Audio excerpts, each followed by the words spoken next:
It's the workers versus the shareholders. That is what our society has become. Now, of course, right.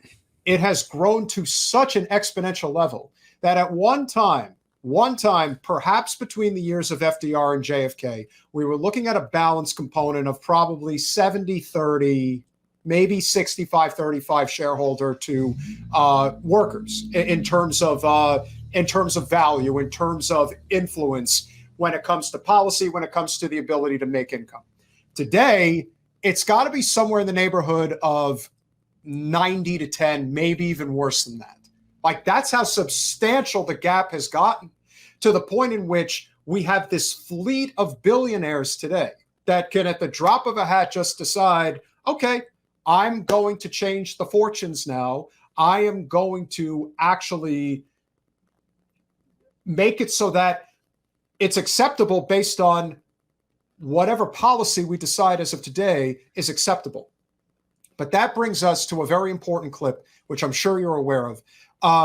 When we talk about the uniparty, when we talk about the connecting pieces that bring both parties together, but we all know that when it comes down to it, it is all about the capital party. That is all that matters. And so when the real president of the United States, as I've been telling you for a long time, President Blinken, sits down with former senator and full-blown oligarch Mitt Romney, and they're having this conversation about the justification for censorship because it's bad PR for Israel if we don't do this. And they're sitting there thinking, this makes sense.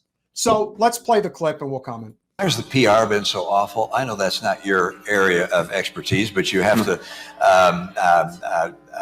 have some thoughts on that, which is, I mean, as you said, why has Hamas disappeared in terms of public perception?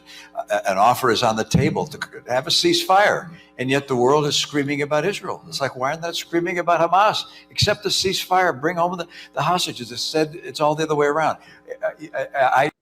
I can't imagine anybody at this level doesn't have the type of inside information, because we as the general public are a bunch of dupes anyway. But I can look, and the fact that it's the McCain Institute is what makes it even more ridiculous. Now, I mean, the irony of that alone is pretty amazing. But everybody knows, with even a reasonable disposition, knows that what's going on right now is at best a absolutely out of sight, out of mind justification for self-defense. And at its very worst, which is really where it is, this is a deliberate genocide. And what is happening in Rafah as we speak, you cannot deny that that's what's going on. And yet they sit in their very comfortable chairs at a completely military industrial complex funded institution, suggesting that, why can't we get people to admit that Hamas is bad and Israel is good? I don't know, because it's occupied territory and genocide is being committed by the side you're trying to protect. I mean, I think that that's the reason. I'm probably not that smart. Maybe I'm wrong. You know, maybe it's the benevolence of these two, 60-something, wealthy, aristocrat, bureaucrats, whatever you want to call them. They're just sitting there thinking that this is exactly what people want to hear. What is infinitely more amazing is that they really don't have that much support, and yet they have so much control. And I wonder when the people are going to get their act together. But let's continue. Typically, the Israelis are good at PR. What's happened here? How have they and we been so ineffective at communicating the realities there? And we're on an intravenous feed of information with new impulses, inputs every millisecond. And of course, the way this is played out on social media has dominated the narrative. And you have a social media ecosystem environment in which context, history, facts get lost, and the emotion, the impact of images dominates. And we can't discount that. But I think it also has a very, very, very challenging effect on the narrative. a small parenthetical point, which is some wonder why there was such overwhelming support for us to shut down potentially TikTok or other entities of that nature. If you look at the postings on TikTok and the number of mentions of Palestinians relative to other social media sites, it's overwhelmingly so among TikTok broadcasts. So I'd note that's of real interest, and the president will get the chance to make action in that regard. Did he have a slip of the tongue and say Palestinians instead of Hamas? Because again, Yes. it's this crutch that they're just trying to use. It's like Trump. Oh, if Trump gets back in, it's a genocide, but it's going to be a super genocide if he gets in there. So accept the genocide. You have to vote for Hillary. Bernie can't win. Trump got in. Oh my God, the Russians got him in there. Oh, you got to vote for Joe. I know we rigged the primary again, but you got to vote for Joe. Joe, I know, is really fucked up and all that, but we got to vote for him again because Trump is going to get in again, and he'll make it even worse. I think that they're running out of ways to spin the bullshit to people. Well, let me take it a step further. Okay. I believe that they manufacture consent, and that's a bipartisan manufacturing of consent. If you don't have the volleyball between Democrats and Republicans threatening silly things that get people excited and hot and bothered, okay, then people will start focusing on what matters, okay? But sadly, people are absolutely smitten with the idea of vote blue no matter who, vote for Pedro, vote for Summer. They have this weird fetish about putting I just voted on their forehead. Good reference there. Good reference. They always, yes, there's some perverse reason. And I can tell you what it is. The idea that I can vote away these problems is so intoxicating to people because it's like knowing that if I go to sleep tonight, the demon under the bed is going to come out. So if I just keep my eyes open the whole time, the demon won't get me. And in this case, they figure if I just vote, I have a chance. I'm going to win. It'll be okay. But in reality, what I have learned over a long period of time of doing these kinds of truth telling and getting bludgeoned for being ahead of the curve, we are literally experiencing a placebo effect from voting.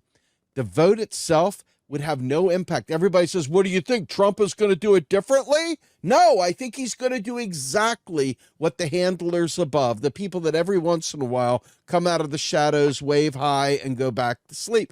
I don't believe these elections have any whatever. And on the off chance that you do believe that, it's fine. I'm not here to tell you that you're wrong, although I believe you're wrong.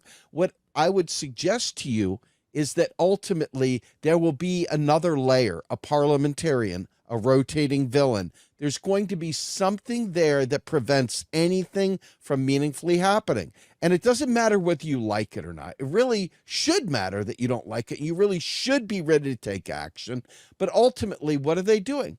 You've got Cop City. You've got all the militarized police that you see using all their new toys, trained by IDF, trained to literally torment and torture the people that they're looking at. 70-year-old women and 65-year-old professors getting booted down by jackbooted thugs, brown shirts, okay? Seeing the pigs doing what they've been doing and knowing full well the history of policing. I live in Pennsylvania. This is where the first police were. The coal miners of Reading and Shamokin Dam and Allentown and all the areas through where I'm at. The police were kind enough to be created to shut down a mining revolt. And they went ahead and by gunpoint killed these miners and said, get your ass back to work. That is the history of policing in America, and it's only gotten worse since. You look at the history of everything that happened after the Civil War, and you see the idea of vagrancy laws and laws put on the books to say, okay, the slaves are free, but not really. And they have all these things. They've done this forever, from the dawn of time, going back to the Mexican-American War. I mean, we are watching history, and if your eyes are open, and most people aren't, because when I talk, people are like, what this fucker talking about? He doesn't know his ass from his elbow. You just got to vote for Joe Biden because Trump or some bullshit, right?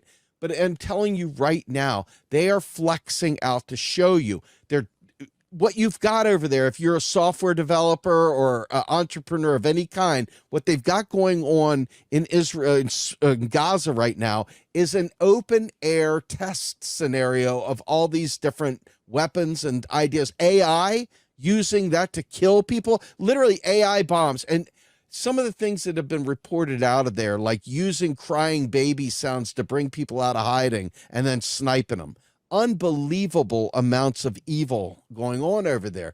But they're showing us, hey guys, did you think we were sleeping at the wheel? No, no, no, no, no. We have armed our police forces to the gills, to the point where it looks like you're watching a Desert Storm movie happening right here in the U.S. Because, they can't bring the military against us. So what do? They bring the police force against us, dressed like the military, with the same military gear, the same military trucks, the same military weapons, everything.